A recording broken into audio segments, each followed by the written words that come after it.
Road accident में एक महिला का पति मर जाता है। वो महिला घर पे अकेली रहती है। अब उसके घर पे उसका ससुर और उसका जेठ आते हैं, उसे मनाते हैं कि तुम यहाँ पे क्यों रहती हो, तुम इससे अच्छा तो हमारे घर चलो, हमारे साथ रहो। अब वो महिला अपने ससुर के साथ अपने ससुराल चली जाती है। वहाँ पे उसकी नज़दीकियाँ जेठ से हो जाती हैं। जेठ से जब उसकी नज़दीकियाँ हो जाती हैं तो प्यार हो जाता है और वो अपने जेठ से शादी कर लेती है। उसकी एक बेटी भी पैदा हो जाती है। लेकिन जेठ की पहली पत्नी को ये पसंद नहीं था, वो घर में विवाद करती थी। इसीलिए ये महिला क्या करती है, अपने घर को छोड़कर वापस अपने मायके चली जाती है और वहाँ पे जाके रहने लगती है। और अपने ससुर और अपने जो जेठ है उससे अब उसने शादी कर ली है, उससे कहती है कि आप ऐसा कीजिए, जो मेरा पहला पति है उसके हिस्से में जो खेत आ रहा है आप वो मुझे दे दीजिए, जिससे कि मैं कोई काम धंधा शुरू कर लूँ और अपनी बच्ची और अपना जीवन यापन कर लूँ। अब ससुर और उसका जेठ, जो कि अब उसका पति बन चुका था, वो उसके छोटे भाई की ज़मीन का हिस्सा देने के लिए तैयार हो गए। लेकिन उसकी सास जो है इसके लिए नहीं मानी। इसीलिए ये महिला क्या करती है, बड़े सातिराना अंदाज से अपनी सास का कत्ल करवा देती है और उसके बाद ऐसी भोली बन जाती है कि जैसे ये कुछ जानती नहीं है। लेकिन पुलिस इस महिला का भंडा फोड़ देती है और इसे गिरफ्तार कर लेती है। और जब इस महिला को गिरफ्तार किया गया और जब इस महिला ने अपनी पूरी कहानी सुनाई तो इस महिला की हिस्ट्री को सुनकर पुलिस वाले भी चौंक गए। क्योंकि दोस्तों, ये महिला कई लोगों से शादी कर चुकी थी और कई लोगों के साथ लिविंग में रह चुकी थी और ये बहुत ही क्रिमिनल माइंड की महिला थी। दोस्तों, आज हम इसी की बात करेंगे। इस महिला का नाम है पूजा जाटव और अब ये पुलिस की कस्टडी में है और पुलिस को जो इसने कहानी सुनाई थी, आज वो कहानी मैं आपको सुनाने जा रहा हूँ। तो दोस्तों, कहानी शुरू करूँगा उससे पहले मैं बस आपसे यही कहना चाहूँगा कि अगर आप मेरे चैनल पे नए हैं तो चैनल को जल्दी से सब्सक्राइब कर दीजिएगा, ताकि रोजाना शाम को 8 बजे मैं आपके लिए एक सच्ची घटना की कहानी लेकर आ सकूँ। नमस्कार दोस्तों, मैं गौरव शर्मा और आप देख रहे हैं गौरव शर्मा सफ़र। दोस्तों, आज की जो सच्ची घटना मैं आपको सुनाने जा रहा हूँ, ये सच्ची घटना शुरू होती है मध्य प्रदेश के ग्वालियर शहर से। दरअसल यहीं की रहने वाली एक महिला होती है जिसका नाम होता है पूजा जाटव। उसकी आज से लगभग 11 साल पहले शादी रमेश चंद्र नाम के आदमी से हुई थी, जो कि ओरछा का रहने वाला था और प्राइवेट जॉब करता था। और इन दोनों ने जो है लव मैरिज की थी। दोनों की ज़िंदगी बहुत अच्छी चल रही थी। लेकिन जो पूजा है उसके सपने कुछ ज़्यादा बड़े थे, उसकी रिक्वायरमेंट कुछ ज़्यादा होती थी। इसीलिए वो अपने पति से रोज़ाना कोई ना कोई रिक्वायरमेंट करती थी। अब उसका पति प्राइवेट जॉब करता है, इतना पैसा उसके पास है नहीं, इसीलिए वो उसको शांत रहने के लिए कहता था। अब जब पूजा नहीं मानती थी तो वो गुस्सा करती थी, क्योंकि पूजा जो है गुस्सैल प्रवृत्ति की औरत थी। वो अपने पति से गुस्सा किया करती थी, लड़ती थी, झगड़ती थी। इसीलिए वो क्या करती है, बहुत दिनों तक पैसे इकट्ठे करती है और एक सुपारी किलर के पास जाती है और उसे अपने पति को मारने की सुपारी दे देती है। और सुपारी किलर उसके पति पे गोली भी चलाता है, लेकिन उसका पति बच जाता है और उसे ये वाली बात पता चल जाती है कि उसकी पत्नी पूजा ने ही उसके ऊपर गोली चलवाई है। इसीलिए क्या होता है दोस्तों, उसका पति रमेश क्या करता है, अपनी पत्नी पूजा के ऊपर केस कर देता है जानलेवा हमला करवाने के लिए। अब जो पूजा है उसको उसके पति ने छोड़ दिया। अब पूजा वापस अपने घर ग्वालियर आ गई और महीने में 1-2 बार उसे तारीख के लिए झांसी जाना पड़ता था। अब जब वो झांसी जाती थी तो वहीं पे एक और आदमी आता था अपने केस के लिए। उसका नाम होता है कल्याण। कल्याण जो है झांसी के टहरौली इलाके के कुमरिया गांव का रहने वाला है। वो जो है लूट मार करता था, धोखाधड़ी करता था और भी बहुत सारे उसके ऊपर केस चल रहे थे। इसकी वजह से जो है वो भी कचहरी में आया करता था झांसी की में। अब ये दोनों वहाँ पे मिलते हैं, ये दोनों एक दूसरे को अपनी कहानी सुनाते हैं और इस तरह से सुनाते हैं कि ये दोनों ही दूध के धुले हुए हैं। पूजा ने अपने पति को बिल्कुल नेगेटिव कल्याण के आगे बताया कि मेरा पति बहुत गलत है, मैं तो सही थी लेकिन मेरा पति बहुत गलत है। इधर से कल्याण उसे बताता है कि मैं तो सही था लेकिन मुझे फंसाया गया है।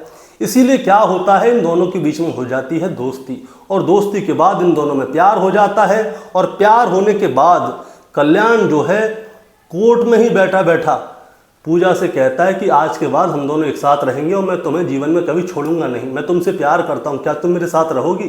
तो पूजा कहती है कि क्यों नहीं रहूँगी। अब कल्याण जो है अपनी पत्नी को अपने घर झांसी वाले घर पे ले जा तो नहीं सकता था, इसीलिए वो क्या करता है, महानगर में एक मकान लेता है किराए पर और वहीं पे ये दोनों रहने लगते हैं। अब ये दोनों कई साल तक एक साथ रहते हैं। बताते तो हैं कि इन दोनों ने मंदिर में शादी कर ली, लेकिन ऑन पेपर कोई भी इनका रिकॉर्ड नहीं था कि इन दोनों ने शादी की है या नहीं की। ये दोनों लगभग 6 साल तक एक दूसरे के साथ रहते हैं। अब 6 साल बाद क्या होता है दोस्तों, एक दिन क्या है, कल्याण कहीं जा रहा था और रोड एक्सीडेंट में उसकी मौत हो जाती है। कल्याण और पूजा का कोई संतान नहीं थी, ये दोनों ही रहते थे। और पूजा के बारे में कल्याण के परिवार वालों को पता थी कि कल्याण ने जो है शादी कर ली है और वो महानगर में किसी मकान में किराए पे रहता है। अब कल्याण मर जाता है, इसके परिवार वालों को पता चलता है कि उसकी बहू जो है पूजा, वो घर पे अकेली रहती है। अब वो घर में कैसे रहती होगी, क्या खाती होगी, क्या पीती होगी, क्या काम करती होगी, पैसा कहाँ से आता होगा। इसीलिए जो है कल्याण का बड़ा भाई है संतोष, जो कि शादीशुदा है, उसकी एक बेटी है, उसकी पत्नी का नाम है रागनी। संतोष और कल्याण का बाप जो कि पूजा का ससुर है अजय और संतोष क्या करते हैं, एक दिन महानगर वाले घर पे जाते हैं पूजा के पास और उससे कहते हैं कि पूजा तुम यहाँ पे क्या कर रही हो, अगर तुम कल्याण की बहू थी, हमारी बहू थी, तो तुम हमारे साथ चलो ना हमारे घर पे, तुम यहाँ पे क्यों रह रही हो। इसीलिए क्या होता है, पूजा बेचारी अकेली रहती थी, अब कहाँ जाए, पहले पति ने भी छोड़ दिया, दूसरा पति मर गया। इसीलिए वो क्या करती है, वो अपने ससुर और जेठ के साथ अपने ससुराल चली जाती है झांसी और वहाँ पे जाके रहने लगती है। अब जो इसका जेठ है संतोष, जो कि पहले से शादीशुदा है, उसकी एक बच्ची भी है। संतोष की नज़र जो है वो पूजा के ऊपर आ जाती है। पूजा देखने में सुंदर थी। अब संतोष के पास पैसा भी था, उसका पति कल्याण, उसके जो जायदाद है वो भी संतोष के हिस्से में लिखी हुई है। इसीलिए क्या होता है, पूजा जो है संतोष से संबंध बनाना शुरू कर देती है। इन दोनों के बीच में प्यार मोहब्बत होना शुरू हो जाता है और घर में ही रहते हैं। अब ये वाली बात जो है संतोष की पत्नी रागनी को बिल्कुल पसंद नहीं आती, वो घर में कलह कलेश मचाती है। लेकिन इसके बावजूद संतोष क्या करता है, वो पूजा से शादी कर लेता है और एक ही घर में ये दोनों रहने लगते हैं, यानी कि पूजा और रागनी एक ही घर में रहते थे। अब कुछ समय तक तो ये सारी चीज़ें सही चली, लेकिन इसके बाद में क्या होता है, रागनी क्या है, उसे बहुत ज़्यादा गुस्सा आती है। इसीलिए वो क्या करती है, मार्च 2024 से घर में विवाद करना शुरू कर देती है। वो कहती है या तो पूजा रहेगी घर में या मैं रहूँगी। अब इन दोनों में बहुत ज़्यादा विवाद हो जाता है। इसीलिए क्या होता है, पूजा जो है, मैं आपको एक और बात बताना चाहूँगा, संतोष से पूजा को एक बेटी भी हुई थी। पूजा क्या करती है, अपनी बेटी को लेती है, फिर से वापस ग्वालियर चली जाती है और ग्वालियर में जाके वो अपने घर पे रहने लगती है। इसी बीच उसे एक आइडिया आता है कि क्यों ना कल्याण की जो संपत्ति है उसी को मांग लिया जाए। भाई कल्याण की संपत्ति मेरे हिस्से में तो आएगी, जो उसका पहला पति था, संतोष का छोटा भाई। इसीलिए क्या होता है, वो संतोष और अपने ससुर अजय से कहती है कि देखो मेरी बेटी है, मैं घर पे अकेली रहती हूँ, मैं कैसे कमाऊँ, क्या करूँ, अपनी बेटी को कैसे पालूँ। इसीलिए जो कल्याण के हिस्से में जो संपत्ति आ रही है आप वो मुझे दे दीजिए, मैं उन खेतों को बेचकर अपना कोई काम धंधा शुरू कर दूंगी, उसी से अपनी बेटी को पाल लूँगी। अब संतोष और उसका बाप अजय ये दोनों तैयार हो जाते हैं कि ठीक है भैया, कल्याण के हिस्से में जो संपत्ति आ रही है हम उसे पूजा को दे देंगे।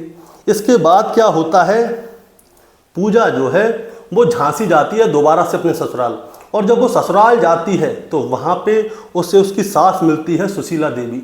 वो देखकर उसे अपना मुंह टेढ़ा कर लेती है और पूजा को सुनाने लगती है कि बताओ संपत्ति खाने के लिए आ गए हैं यहाँ पे, ये है वो है फलान ढिकान। इसीलिए क्या है, जो सुशीला देवी है वो साफ कह देती है कि मैं इसे कुछ नहीं दूंगी एक ढेला भी, और ना ही मैं इसे पसंद करती हूँ, इसे भगाओ यहाँ से। अब बेचारी पूजा, वो बेचारी अपने ससुराल से फिर से अपने मायके आ जाती है घर पे, और उसे बहुत ज़्यादा गुस्सा आ रही होती है कि संपत्ति तो मुझे चाहिए, क्योंकि कल्याण के हिस्से में 8 बीघा खेत आ रहा था। अब 8 बीघा खेत को ऐसे थोड़ी जाने देगी, करोड़ रुपए की संपत्ति है। इसीलिए क्या होता है दोस्तों, जो पूजा है वो अपनी बहन के पास जाती है जिसका नाम है कमला। कमला को वो सारी बात बताती है, तो कमला क्या करती है, अपने बॉयफ्रेंड को बुलाती है जिसका नाम होता है अनिल वर्मा। पूजा, कमला और अनिल वर्मा ये तीनों मिलकर एक साथ बात कर रहे होते हैं। तो पूजा कहती है कि अगर तुमने मेरी सास को रास्ते से हटा दिया ना, जो भी प्रॉपर्टी मिलेगी उसमें से आधा हिस्सा मैं तुम दोनों को दे दूंगी। अब ये वाली बात सुनकर जो कमला है और उसका बॉयफ्रेंड अनिल वर्मा है, इन दोनों को आ जाता है लालच। इसीलिए ये तीनों प्लानिंग करते हैं कि ऐसा है, कोई ऐसा समय बताओ जिस समय तुम्हारी जो सास है सुशीला देवी वो घर पे अकेली हो, घर पे कोई ना हो, हम दोनों जाएंगे और तुम्हारी सास को मार के आ जाएंगे। इसके बाद क्या होता है देखो दोस्तों, जो पूजा है वो अपने ससुर को फ़ोन करती है और कहती है कि ससुर जी आपकी नातिन का जन्मदिन है, आपको जन्मदिन में आना पड़ेगा। अब ससुर कहता है कि भाई पहली बार बुला रही है, अच्छा नहीं लगता, इसीलिए वो कहता है कि ठीक है मैं आ जाता हूँ। इधर से अपने दूसरे पति यानी कि संतोष को फ़ोन करती है और उससे कहती है कि सुनिए मैं प्रेग्नेंट हो गई हूँ और अब मुझे दूसरा बच्चा नहीं चाहिए क्योंकि पहले बच्चे को पालने में ही दिक्कत आ रही है और देखो अब आपकी बेटी का जन्मदिन भी है, आप ऐसा करो कल घर आ जाओ और पिताजी भी आ रहे हैं, हम सब लोग मिलके हैप्पी बर्थडे मनाएंगे बेटी का। तो संतोष क्या है वो भी तैयार हो जाता है। 22 जून 2025 को ससुर पहुंचता है घर पे ग्वालियर में। 23 जून 2025 को संतोष पहुंच जाता है ग्वालियर अपनी बेटी के जन्मदिन में। अब जो उसकी सास है सुशीला देवी वो घर पे अकेली होती है क्योंकि संतोष की पहली पत्नी जो है रागिनी वो अपने भाई के घर पे जा चुकी थी लड़ झगड़ के और अपने भाई के घर पे रह रही थी। अब 24 जून 2025 को कमला और अनिल ये दोनों क्या करते हैं, मोटरसाइकिल पे बैठ के झांसी जाते हैं और झांसी जाके सुशीला के दरवाजे को खटखटाते हैं। इन दोनों ने क्या किया था, मोटरसाइकिल जो है गली के बाहर ही खड़ी कर दी थी और वहाँ से पैदल पैदल घर तक आते हैं और दरवाज़ा खटखटाते हैं। अब सुशीला देवी जो है दरवाज़ा खोलती है। अब दरवाज़ा खोलती है तो वो देखती है उसके सामने पूजा की बहन खड़ी हुई है। उसे देख के वो वैसे टेढ़ा मुँह कर लेती है। वो कहती है माता जी मुझे तो आपसे बात करनी है। तो सुशीला देवी कहती है मुझे तुम लोगों से कोई बात नहीं करनी, तुम लोग जाओ। अब ये दोनों देखते हैं कि वहाँ पे कोई नहीं है। इसी बीच में जो उसका बॉयफ्रेंड होता है अनिल वर्मा वो क्या करता है, सुशीला देवी के मुंह को पकड़ता है और अंदर घसीटने लगता है और जो कमला है वो अंदर से दरवाज़ा बंद कर लेती है। और ये दोनों क्या करते हैं, एक नशे का इंजेक्शन होता है बेहोशी होने वाला, वो पूजा की सास यानी कि सुशीला देवी को लगा देते हैं जिससे सुशीला देवी जो है बेहोश हो जाती है। इसके बाद कमला और उसका जो बॉयफ्रेंड है अनिल वर्मा ये दोनों सुशीला देवी के गले को दाबते हैं, तब तक दाबते हैं जब तक कि वो मर नहीं जाती। उसके बाद वो दरवाज़ा खोलते हैं, बाहर से कुंडी लगाते हैं और वहाँ से दबे पैर निकल जाते हैं। इसके अगले दिन जो उसका ससुर है यानी कि अजय वो घर पे आता है तो देखता है बाहर से कुंडी लगी हुई है। वो उसे खोलता है, अंदर जाता है तो देखता है सामान बिखरा हुआ है। दोस्तों मैं आपको एक और बात बताना चाहूँगा, जो कमला और अनिल हैं यानी कि पूजा के भाई बहन और उसका बॉयफ्रेंड, इन लोगों ने घर में जो सामान था, सोने चांदी के जेवरात थे, वो सारे पार कर लिए थे, सबको लूट लाट के भागे थे ताकि ऐसा लगे कि घर में लूटमार हुई है। अब जब इसका ससुर घर पे आता है तो देखता है कि घर बिखरा पड़ा है और उसकी पत्नी जो है सुशीला देवी वो ज़मीन में पड़ी हुई है बेहोश, यानी कि वो मर चुकी थी। वो बेहोश समझ रहा था पहले, फिर जाके चेक करता है तो पता चलता है वो मर गई है। अब वो घर के बाहर आके शोर मचाता है। पुलिस मौके पर आती है। पुलिस पूछती है कि आपको किस पे शक है। अड़ोसी पड़ोसियों से पूछती है तो अड़ोसी पड़ोसी बताते हैं कि एक महिला और एक आदमी आए थे आपके घर पे।